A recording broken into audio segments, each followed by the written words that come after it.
Hi, and welcome back to my channel. This video was brought to you by Severance. Just kidding. No, it wasn't, obviously. But part of it was inspired by Severance, even though I've never seen the show. I have a couple of friends who watched it, and some of them have recommended it to me. A few have said that I might, I might be a little, my system might be intrigued by the show because they know me and they know my experience with DID. They said it reminded them of things that I've told them about my experience with DID. And I've felt that way also with some of the stuff that I've seen about it. And I find that very intriguing in terms of the culture surrounding DID, and how we talk about DID, the stigma surrounding DID, how it is still so not only just highly stigmatized, but just not believed amongst even the medical community, despite being in the DSM. Not that that means much, let's be honest. I mean, complex PTSD is also not in the DSM, and also maladaptive daydreaming is in the DSM. So not that we should be using that as a rule book for what experiences are valid and what isn't, but still, it is a disorder that is just not, it's so complex and so controversial, as a whole in the medical community and throughout different cultures and society and just how it's perceived in general. And I just find that so interesting, because I think if we work on reframing how we perceive our identity outside of the perspective of DID, then maybe DID wouldn't be that controversial of a disorder to begin with. I think a lot of it stems from our perception of what it means to be an identity, of what it means to be, of what it means to exist as a quote unquote soul. And I'm using the term soul loosely here just to describe what we understand to be us. So today I'm going to be talking about, as I'm sure you've gathered from the title, is the hypocrisy of denying dissociative identity disorder, when we crave escape but fear those who actually live it. So dissociative identity disorder, otherwise known as DID, remains one of the most stigmatized and misunderstood mental health conditions, facing skepticism from both religious communities and secular skeptics, also in the medical field. Yet throughout history, human cultures have documented experiences of multifaceted identities through spirit possession, shamanic trances, and mystical experiences. Now, I'm not saying these are all valid explanations for what was happening, but I am saying these are documented experiences that show that we as human beings do experience multifaceted identities. The resistance to accepting DID as legitimate reveals something deeper than just medical skepticism. I think it exposes our cultural obsession with the idea of a singular, unified self. This belief, I think, is rooted primarily in Christian influences of the soul. I think it persists among even non-religious people today. And I think it shapes how we perceive consciousness itself subconsciously, even for people who, again, aren't religious. But what if human identity is inherently multifaceted? And what if DID doesn't just challenge our understanding of the mind, but the very nature of reality? And I think even beneath that skepticism lies something even more unsettling, which is this covert envy.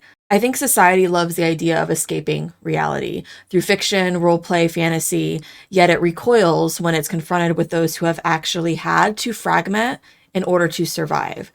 The denial of DID isn't just ignorance, it's a defense mechanism against the truths that we don't want to face. So westernized thought, which is heavily influenced by Christian doctrine, assumes that each person has one soul, one true self, one fixed identity. Any fracture of this consciousness is seen as unnatural, whether it's labeled as demonic possession in religious frameworks or as pathological dissociation in more clinical terms. The default human experience is viewed as singular, as a singularity, despite overwhelming evidence that consciousness is far more complex than that. This belief is so ingrained that I think even secular skeptics unconsciously adopt it, dismissing DID as fake or attention-seeking, without considering that the mind may naturally operate in layers and not as a monolith. Long before DID was clinically recognized, first as a split personality or multi-personality disorder, cultures worldwide documented cases of spiritual possession, where a person's behavior or identity appeared to be overtaken by another entity, Shamanic trances where individuals channeled multiple spirits or selves, demonic alter identities, and exorcisms, now understood as dissociative states. These phenomena were often interpreted through a supernatural lens, but today psychology recognizes them as manifestations of trauma-induced dissociation. Yet the discomfort with divided consciousness remains because it forces us to question, what if the self isn't as solid as we've been made to believe? We don't need dissociative identity disorder to prove that human consciousness is capable of multiplicity. Our daily lives are filled with this evidence. Human beings, as a whole, have an obsession with narratives and with the fluidity of identity, whether we are consciously recognizing this or not. We are obsessed with stories, role-playing, shifting identities. We immerse ourselves in fiction, imagine ourselves as different characters. We adopt social masks, behaving differently at work, with friends, or online. We remember our past selves as almost different people.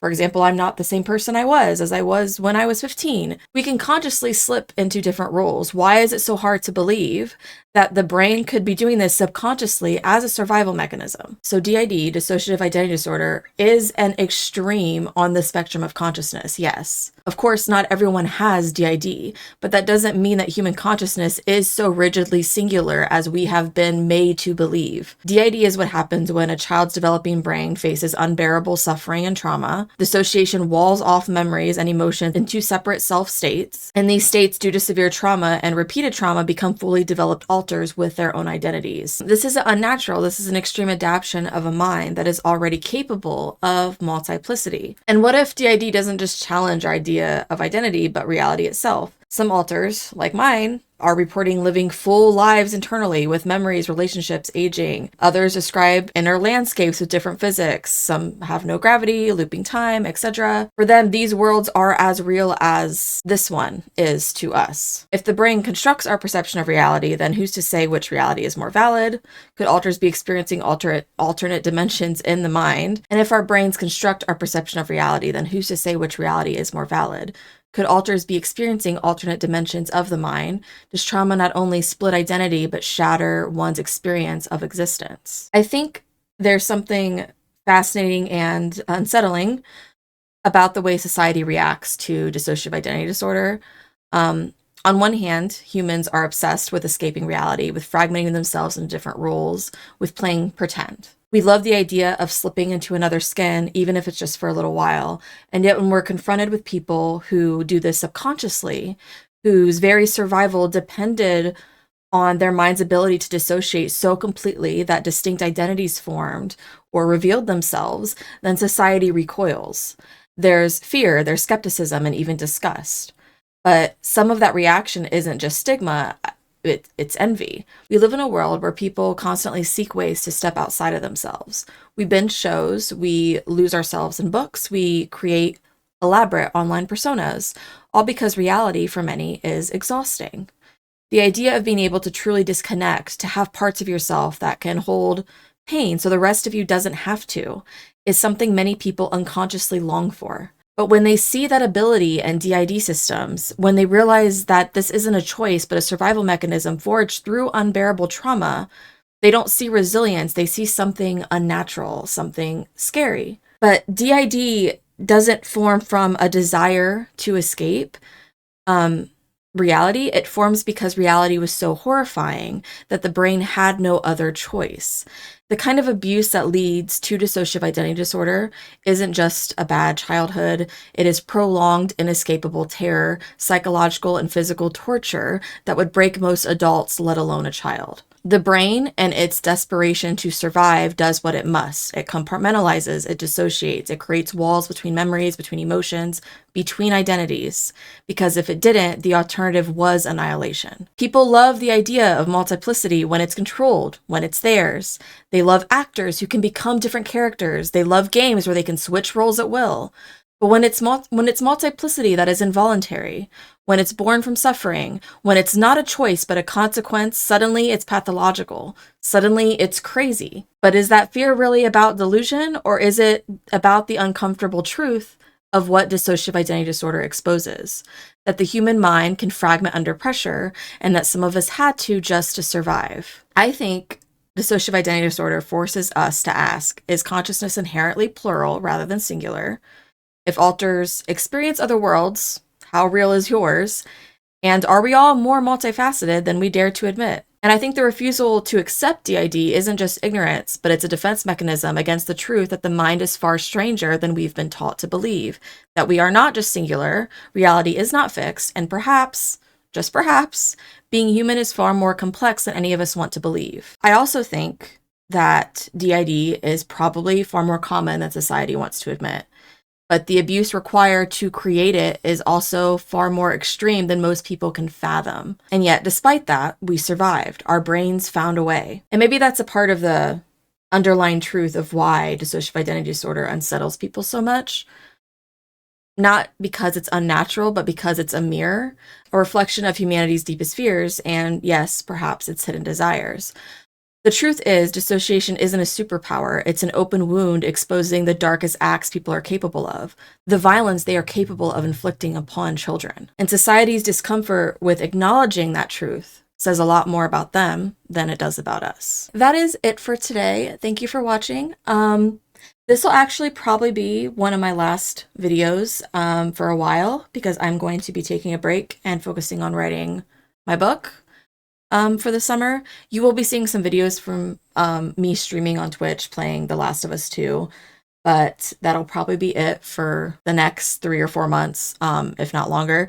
So it's been fun, but this has also just been like a little hobby for me. So I'll be back, you know, at some point when my book's like in the finishing stages and I'm working on editing and getting it sent to a publisher and all of that. But I just really want to be able to focus on that for a while and not really be getting distracted with stuff that's going on online. So stay safe, take care, and I will catch you in the next one. Bye.